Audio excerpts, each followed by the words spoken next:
Hello, friends. Namaste. Welcome back to another intriguing episode of Myth, History, and Recipe. And this is the third part of our popular series, The Mysteries of the Oracle. In the first part, we came to know about the myth of the oracle. In the second part, we saw what role the prophecies played in shaping the history of Europe and the world. And in this part, we are going to know about the latest research that was conducted at Delphi and how much true things were that happened in the past. It's going to be very interesting. So let's begin. Taking a fast recap, for at least 12 centuries, the oracle at Delphi in Greece spoke on behalf of the god Apollo, advising rulers, citizens, and philosophers on everything from their sex lives to affairs of state. The oracle was always a mature woman called the Pythia. In a trance, at times in a frenzy, she would answer petitioners' questions, give orders, and make prophecies. Modern scholarship long ago dismissed the explanation that the ancient Greeks gave for the oracle's inspiration, vapors rising from the temple's floor. They found no underlying fissure or possible source of intoxicants. Experts concluded that the vapors were mythical, like much else about the site. However, now an archaeologist, a geologist, a toxicologist, and a chemist have teamed up to produce a wealth of evidence suggesting that the ancients had it exactly right. Near the Gulf of Corinth, on the slopes of Mount Paranossus, the ancient village of Delphi was founded before 1400 BC.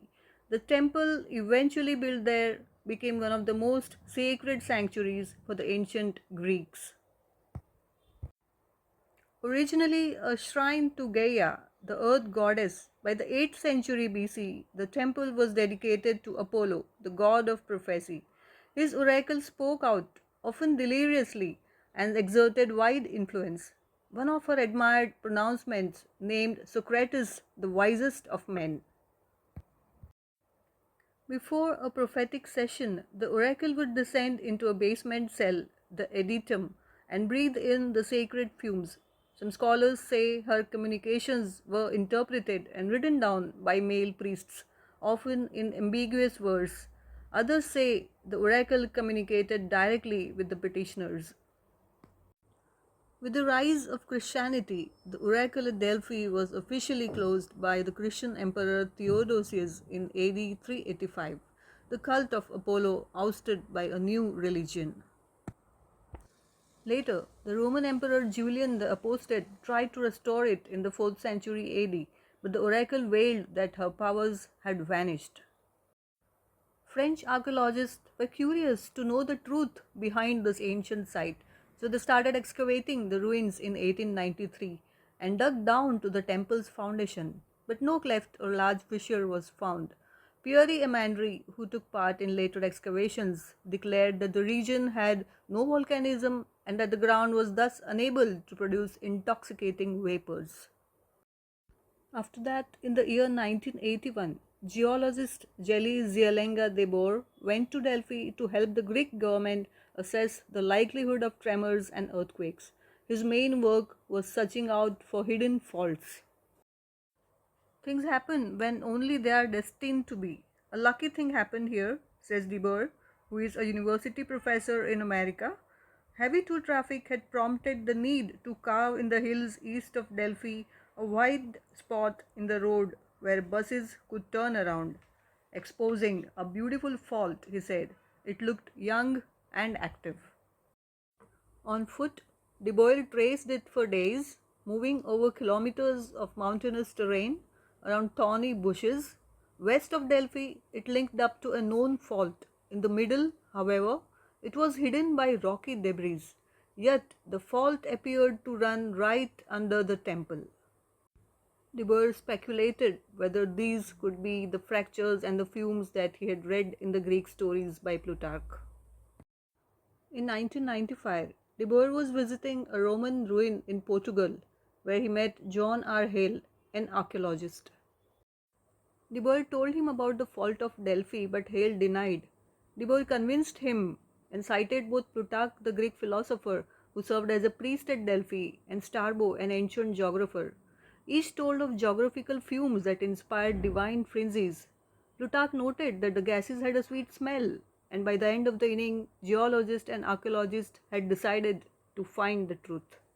It was discovered that the bedrock on which the temple was built was fissured by the action of waters.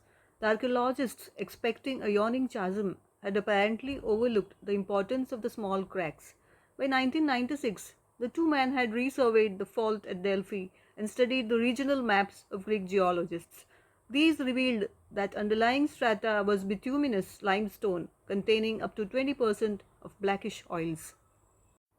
So here no volcanism was needed. Simple geological action could heat the bitumen, releasing chemicals into temple groundwaters. Later, during a field trip in 1998, the two men discovered a second fault, which they named Karna after a well-known spring going north-south under the temple. The intersecting faults now marked a provocative X. Equally intriguing, the second fault appeared to be aligned with a series of ancient dry and modern wet springs, one directly beneath the temple. So finally, after all the findings, let's see the picture of what geographical features were found near the temple and what geological actions would take place because of it. Look at the location of the temple of Apollo and the oracle's chamber underneath that. Look at the location of the Delphi fault, the Karna fault, the spring of Muses going under the temple, the spring of Cassotes, and the limestone bedrock which was under the sacred way. Rock samples from dry springs near the temple and in its foundation were analyzed by Jeffrey P. Chanton, a geochemist who joined the team. He found methane and ethane, each of which can produce altered mental states if inhaled in very high concentration. Now the team started speculating on the presence of ethylene as well, because psychoactively ethylene is quite potent. Here Henry A. Spiller, a toxicologist, came on board. He said in the first stages ethylene produces disembodied euphoria, an altered mental status and a pleasant sensation. It's what street people would call getting higher, and the greater the dose, the deeper you go. But once a person stops breathing, ethylene and its effects wear off quickly. After that, Chanton went to Greece, sampling an active spring near the temple, and yes, the result was positive. He found ethylene. So, after all, the ancient riddle was solved, and it was found that Pythia did inhale fumes from the temple floor and give her prophecies. But was it god Apollo who inspired the Pythia to give the prophecies, or was it Pythia herself who had a sneak peek in the future and gave prophecies? This is still a myth. So that was how the mystery of the oracle at Delphi was solved, and it was found whether the vapors did actually arise from the temple floor or not. And now in the fourth part, as I promised, I am going to show you an ancient Greek recipe. So please stay tuned till we release our next part, the fourth part, very soon. Meanwhile, please like, subscribe and share and press the bell icon so that you get a notification whenever we upload a new video.